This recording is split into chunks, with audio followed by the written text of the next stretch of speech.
Welcome to the Bare Metal Cyber SISM Prepcast. This series helps you prepare for the exam with focused explanations and practical context. Eradication is the phase in the incident response process that turns containment into a meaningful transition toward recovery. Its core purpose is to completely remove all traces of malicious activity, whether that activity was introduced by malware, unauthorized users, or exploited system vulnerabilities. During eradication, the organization eliminates the root cause of the incident, clears out compromised files, terminates unauthorized access, and shuts down any mechanisms the threat actor could use to return. It prepares affected systems for safe restoration and a return to normal business operations. It ensures that the environment is free of persistent threats and latent vulnerabilities that could lead to reinfection. More than just cleanup, eradication builds the clean baseline upon which recovery actions must stand. If this step is skipped or poorly executed, recovery becomes risky, unreliable, or even dangerous. The eradication phase supports not only immediate restoration, but also future monitoring and assurance by ensuring that all known issues have been addressed before systems are reintroduced into production environments. The timing of eradication must be deliberate. It follows containment and often overlaps with the initial phases of investigation. Before any eradication actions are taken, the incident response team must have high confidence that all relevant indicators of compromise have been identified.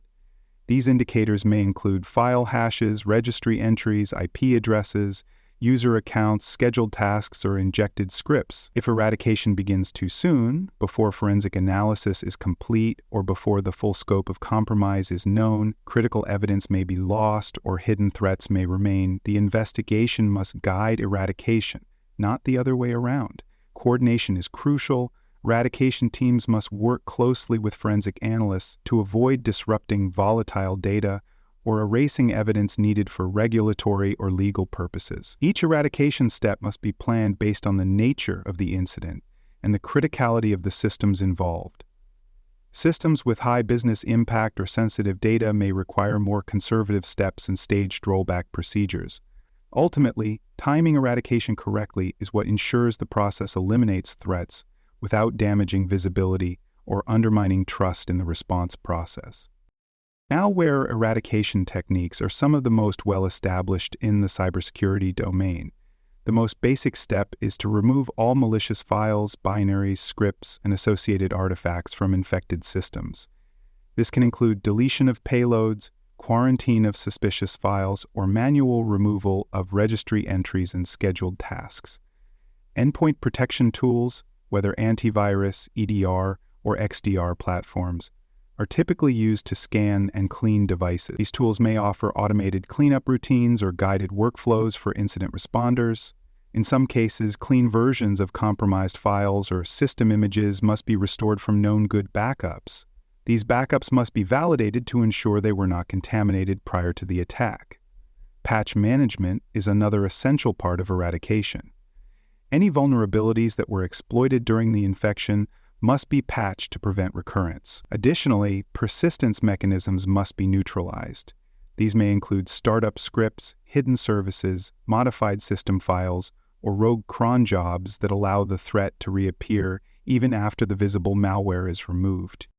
When an incident involves unauthorized access or exploitation of system weaknesses, the eradication process focuses on eliminating the access vectors and restoring trust in system integrity. The first step is to revoke any compromised credentials. This includes resetting passwords, rotating service accounts, and revoking session tokens. If privilege escalation or root-level access is suspected, affected systems may need to be re-imaged entirely. Re-imaging ensures that backdoors, keyloggers, or hidden malware components are wiped, along with the rest of the operating environment. Any unauthorized user accounts must be identified and removed, and any inappropriate permission grants must be reversed. In some cases, entire systems or applications that were exploited may need to be decommissioned, especially if they are outdated, unpatchable, or no longer trusted. Targeted scans should be conducted to identify and confirm the removal of any backdoors or unauthorized services that were installed during the attack. These steps are especially important when the attack involved insider activity or the use of compromised administrative credentials. For more cyber-related content and books, please check out cyberauthor.me. Also, there are other podcasts on cybersecurity and more at baremetalcyber.com. In network and cloud environments, eradication requires a broader set of controls and careful attention to interconnectivity. Malicious IP addresses, command and control domains, or suspicious communication channels must be blocked at the firewall, proxy, or DNS level. In cloud platforms, unauthorized virtual machines, containers, or workloads should be suspended or deleted. Investigators must check for rogue API tokens, access keys, or service accounts that may have been created or exploited during the incident. These must be removed or rotated immediately. Firewall and routing rules should be audited and reconfigured as needed to close off exploited paths. DNS settings should be examined to ensure there are no redirects, poisonings, or manipulated entries. Key stores, identity providers, and logging platforms must be reviewed for unusual activity, failed login attempts, or residual access permissions. All network and cloud eradication efforts must be carefully tracked to ensure they do not interfere with legitimate services or create downstream disruptions. This is especially challenging in multi-tenant, multi-crowded, or hybrid environments where visibility is often fragmented. Validation is a required step to confirm that eradication was successful. Simply executing cleanup steps is not enough. Incident responders must return to all known infected systems and verify that every indicator of compromise has been removed. Logs must be reviewed for any signs of reinfection, missed activity, or lingering anomalies. Rescanning with multiple tools, such as combining antivirus, EDR, vulnerability scanners, and manual reviews, is often necessary to confirm a clean state. Patch systems should be tested to ensure vulnerabilities have been fully closed and that no backdoors remain. Threat intelligence should also be used during validation. If specific tactics, techniques, or procedures were associated with the attacker, responders must verify that no residual signs of those methods remain. This includes checking for common persistence strategies, hidden malware payloads, or covert communication methods. If even one compromised system remains unchecked, the entire eradication effort can be undermined by a silent reactivation or lateral reinfection event. Because eradication efforts often affect multiple teams and system owners, communication must be well organized. IT operations, information security, help desk personnel, and affected business units must work together to execute eradication without confusion or delay. All eradication steps must be logged and coordinated with change management teams. If reboots, patching, or system resets are involved, operations must approve and schedule those actions to minimize disruption. Legal and compliance teams must be informed if eradication involves systems or data subject to forensic preservation. In such cases, alternative steps may be required to balance cleanup with evidentiary integrity. Every eradication action must be documented thoroughly for audit trails and post-incident analysis. At the same time, the recovery team must be prepared to move forward once eradication is confirmed. Coordination ensures that eradication does not exist in a vacuum, but instead transitions smoothly into the next phase of incident recovery and system revalidation. Like all complex processes, eradication is not without challenges. Incomplete detection can result in missed indicators of compromise, allowing artifacts or threat actors to persist. In some cases, the tools available may not be able to scan every location or system, leaving blind spots. Business continuity needs may also interfere with eradication. Organizations may be hesitant to re-image systems or disable services that are still in use. In these cases, response teams must balance the need for thoroughness with the reality of operational pressure. There is also the risk of attackers attempting to re-enter the environment during or after eradication if the same vulnerabilities exist or if access was not fully closed.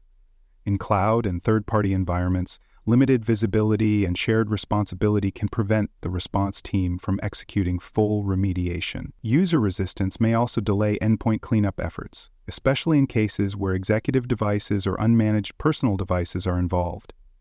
These challenges must be anticipated in the planning process and mitigated through clear policies, layered controls, and regular testing. Following eradication, organizations must implement hardening measures to reduce the risk of recurrence. All affected systems should be patched to remove the exploited vulnerabilities, and this effort should extend to similar systems that share the same exposure. Configuration settings should be reviewed and adjusted to reflect current security best practices. Authentication mechanisms should be strengthened with measures like multi-factor authentication, stricter password policies, or conditional access controls. Network segmentation can help reduce the scope of future incidents by limiting lateral movement opportunities. Detection rules and monitoring coverage should be updated to include new indicators of compromise or tactics observed during the attack. These improvements not only reduce the likelihood of reinfection, but they also demonstrate a commitment to resilience and continuous learning. Eradication must be formally integrated into incident response planning. Playbooks should include detailed eradication steps for common attack types, malware, phishing, credential theft, or cloud exploitation. Teams should maintain a validated library of scripts, tools, and platform-specific instructions for performing cleanup actions. Roles and approval steps for actions like system reimaging, service restarts, or credential revocation should be predefined to avoid delays during incidents. Eradication activities should align with recovery timelines and business impact thresholds, ensuring that cleanup is fast enough to support restoration, but thorough enough to ensure confidence. Above all, eradication must be treated as a critical and formal phase of response, not an afterthought or optional activity. Its success determines whether recovery will be clean and sustainable or compromised and short-lived. Thanks for joining us for this episode of the Bare Metal Cyberpsychism Prepcast. For more episodes, tools, and study support, visit us at baremetalcyber.com